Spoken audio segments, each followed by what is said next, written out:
তৃতীয়ত যে ব্যক্তির কথা বলবো তিনি হলেন ওই ব্যক্তি যে ব্যক্তি কোনো জালেম শাসকের জুলুমকে সমর্থন করে, সাফাই গায়, দলবাজির কারণে, অন্ধত্বের কারণে, তার অন্ধ অনুকরণের কারণে তার মিথ্যাকে সত্য বলে প্রচার করে, তার মিথ্যাকে সত্যায়ন করে, এই টাইপের মানুষগুলো।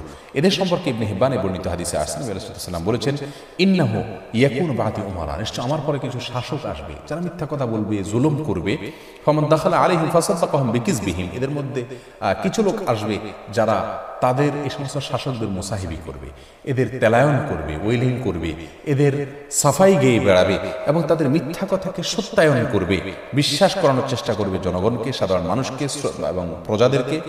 আনাহুম আলা যুলমিহিম, এবং তাদের জুলুম, অবিচার, অত্যাচার এর ক্ষেত্রে তাদেরকে সহায়তা করবে। এরকম কিছু মানুষ থাকবে মুসাহিব কিসিমের।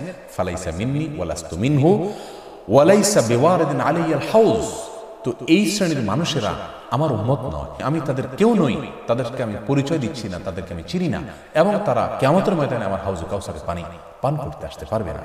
আর এর বিপরীতে আমাল্লাহ মুসাদ্দিকুম বিকাযবিহিম, যারা এই সমস্ত শাসকদের এই জুলুমের এবং মিথ্যাচারের সত্যায়ন করবে না, বিশ্বাস করবে না, ওয়ালাম ইউইনহুম আলা যুলমিহিম, এবং তাদের জুলুমে, এই শাসকদের জুলুম এর কাজে তাদেরকে সহায়তা করবে না, ফাহুয়া মিন্নি ওয়া আনা মিনহু, তাহলে এই ব্যক্তি আমার উম্মত, আমি তার নবী, সে আমার লোক। ওয়া হুয়া ওয়ারিদুন আলাইহিল হাউজ, কিয়ামতের ভয়াবহতম দিনে সে হাউজে কাউসারে পানি পান করতে আমার কাছে আসতে পারবে।